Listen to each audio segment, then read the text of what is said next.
Hello everyone and welcome back to another AFK journey video. In this video, we're going to be going over the top teams for Plague Creeper in the endless difficulty. We have a bunch of teams to go through. We're going to get right into it. The overall more free-to-play friendly version is going to be Elysion's team. This is going to use only Fresto as a Celestial Hypogean. As you can see, main Fresto in front of Odie, Illusion in front of Bonnie. If you need to, you can replace Bonnie for Lily May. With the harmonic spell, we're gonna go ahead and get right into the first run. So in the boss Plague Creeper, you want to have AoE damage, of course, and Bonnie is a good option for that. But you also want to have really good single target damage for the boss stage, and Odie and Fresto really help with that. With Fresto's HP per second damage, which of course is very high in boss content. If you have Talene built, even up to Mythic Plus, she is going to be the best option for you. And there's a team from Raguto who is a free-to-play player who used only Mythic Twins, Mythic Plus Talene, and he got like 88 billion damage, which is really crazy. So the Twins are even going to work at a lower ascension. So probably this team you see here, it is not using the Twins. So maybe if you have no copies or maybe one copy of Twins, maybe this is going to be the best for you. But if you have even one copy or a bit of ascension into Twins, you can try the other teams that we're going to show you. But this is pretty good, like 87 billion damage, definitely not bad. Moving on to Mizon's team. Mizon's team is going to be Fresto and the Twins. Other than that, it is pretty free-to-play friendly.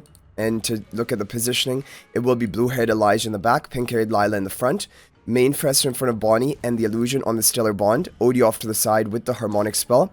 This team is a great option and probably is going to work even at lower ascension of the Twins, because you're going to see here, Plague Creeper, there's not much issue of survival for your team.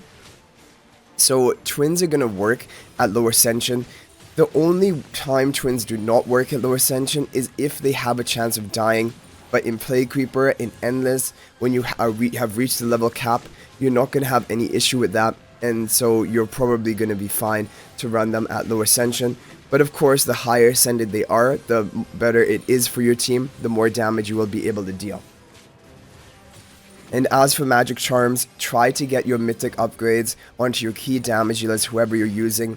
If you have Fresto built up, definitely he is one of the best investments for a hero, because he is used in so many endless bosses and he's used very effectively in pretty much all of them other than Thalassa. So around 91 billion damage with this team, not using anything other than just Fresto and the Twins out of the Celestial Hypogean faction.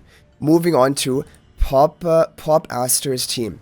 Now, this is one version of a Talene team. This is not the team Raguto used to get his top score. So I want to test both of them back to back and see which one actually does better. In terms of the positioning, main Fresto in front of Sonya, Illusion, also on the Stellar Bond, Lila pink-haired twin in the front, and Elijah blue-haired twin in the back with the harmonic spell. Let's take a look at this team. So we have a good test because all of my heroes have their upgraded mythic charms, and so this is going to be the maximum potential of this team. Talene's upgraded mythic charms are insane for Plague Creeper because she deals high, like up to 50% bonus ultimate damage when she is casting her ultimate if she has a mythic charm quality bonus, which is a huge, like, basically boost.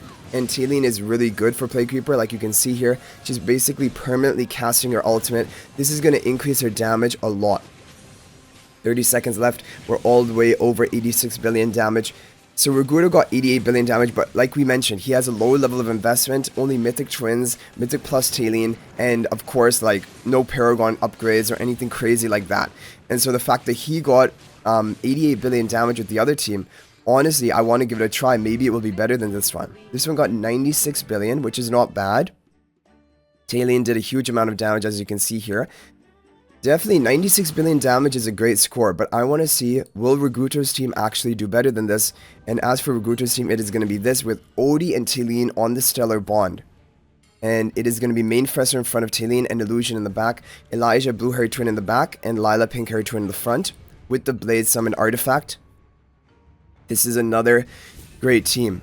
And interesting that he's using Blade Summon. And honestly, I would think that Blade Summon would be good. Usually when you have raw damage, just like Odie, Talene, they don't have true damage, and they also don't have HP per second damage.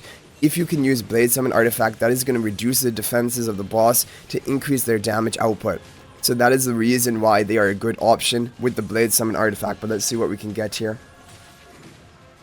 Talene is really good for Plague Creeper, as you can see. But even if Talene is good, Harak is excellent. Harak is still better than Talene for the Plague Creeper. You're going to see in the next team we show you right after this one, which is a very free-to-play friendly team as long as you have Harak built.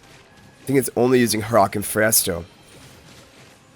Okay, so Raguta's team is not doing quite as well as the Sonya team, but for a lower level of investment, potentially this could be your best team, so I do want to show it for that reason. A bit over 92 billion. But Pop Aster's team is going to be the overall best one if you have a higher level of investment, but it's not really a fair test because in that, like this account is Paragon 4 plus 15 Sonya, which is definitely contributing a lot, and a lot of people would not have that.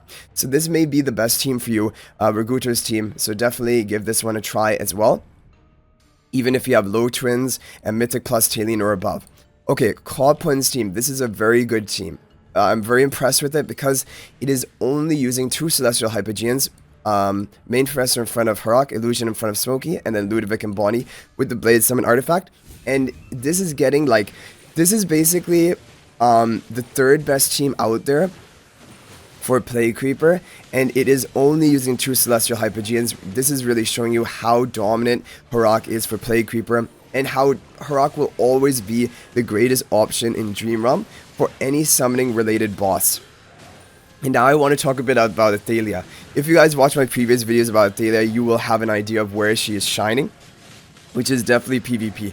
However, because of Athalia's Supreme Plus ability to reduce shields onto enemies that she hits, if there is any boss that comes out in the future that has okay, 97 billion damage from this team, so actually only a little bit better than the Talene team, but that Talene team had 3 Celestial Hypogeans, and I think with RNG, this team has a potential of getting even higher than that. So you can give it more tries, definitely. But yeah, talking about Athalia, I think if there's any boss that really heavily relies on shielding itself, then I think Athalia could have value into that boss and maybe be the best option. And I can definitely foresee something like that happening. Okay, now here we have the twins linked on the Stellar Bond to Harak and main Fresto. Illusion up in the front of Sonya, and Sonya buffing up Smokey and the Harak. As you can see, Lila pink hair turn in the front, Elijah blue hair turn in the back with the Harmonic spell. This is going to be your best team option, and it can get up to 108 billion damage if you do not have Talene. If you just have Harak, Twins, and Fresto, this is going to be your greatest team. And basically this is like the 2nd best team of today, because all of the top teams after this, they are all going to use 4 Celestial Hypogeans, which are Fresto, Talene, Twins, Harak, and then Smokey along with them, just in various different positionings. But I'm going to show you the overall top performing positioning, and you guys can just copy that down and do all of your runs with it if you have these heroes. And we're going to try to do all of our runs with it as well, because it is a very heavy RNG team, and to get that absolute maximum score, you're going to need to have really good luck. So 5 seconds left. I want to hit at least 102 billion only here, but honestly, this team with good RNG has a potential of getting up to 108 billion damage. So run this a lot. Plague Creeper has a lot of RNG. I'm just not going to run it many times because we have to save that for the overall top team. But this is a really good team. Okay, now Jackie's team, this is the overall top team with really good RNG. You can get over 140 billion damage, which is ridiculous. It is going to be Elijah blue-haired in the front, Lila pink-haired in the back. On the Stellar Bond are going to be Harak and the main Fresto, Illusion up in the front, and Talene to the left of Illusion, Smokey behind the Illusion with the Harmonic spell. This has been the best team for the past couple of weeks in a row, and if you get that dream lottery, basically lottery equivalent RNG, then you can go crazy in this comp. So, but you're going to need that good RNG because it's all about the timing. It's going to be about the timing of killing these Plague Rots. Just killing them 2 seconds faster is going to allow you to cycle through one, like this, basically extra round of the Plague Rots at the end, dealing that massive damage. Because right here, we're on the boss stage. We have to kill this boss stage. He needs to split into the Plague Rots, and then we have to rapidly kill the Plague Rots. We have to kill them and kill all of them, even the small summons, before the timer ends. And then you can get a crazy score. Because even though we have 11 seconds left, the damage is going to be bursting through. But are we going to be able to kill all of them in time? It doesn't look like it. But still, we get 135 billion damage. If we kill all of them, you can get up to 140 billion damage. And this is still an amazing score. 135 billion is a top performing score. However, we need to go further than this.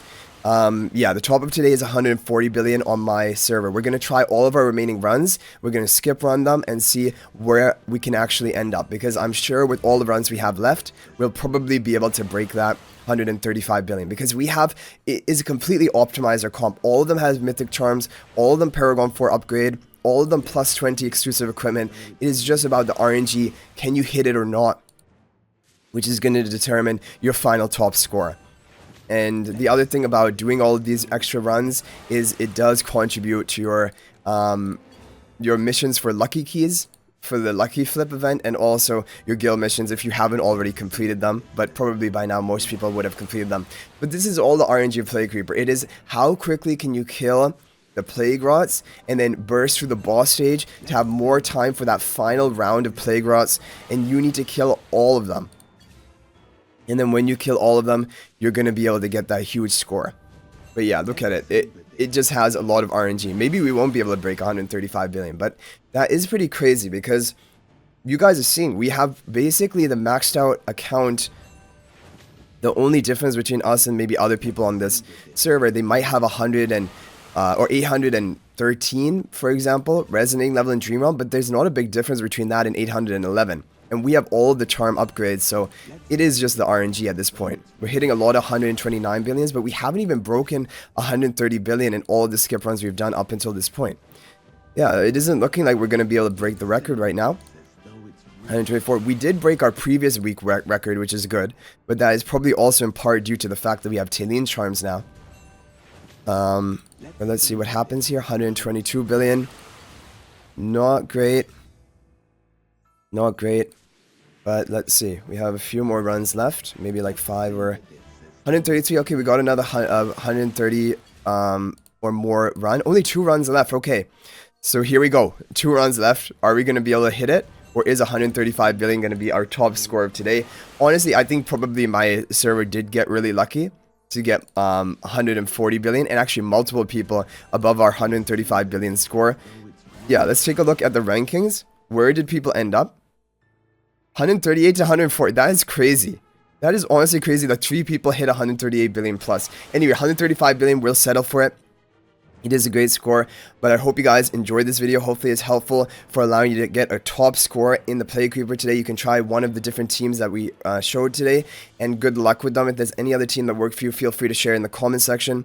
But if you guys are not already subscribed to our YouTube channel, please smash that subscribe button. We're on the road to 20,000 subscribers. Let's hit it before the end of the season. Thank you guys for the support. Also, guys, feel free to join my AFK Journey Discord server. There's a link to that in the description of this video. And I look forward to chatting with you there about AFK Journey. But thanks for watching. I'll hopefully see you in the next video. And until then, everyone, peace out for now.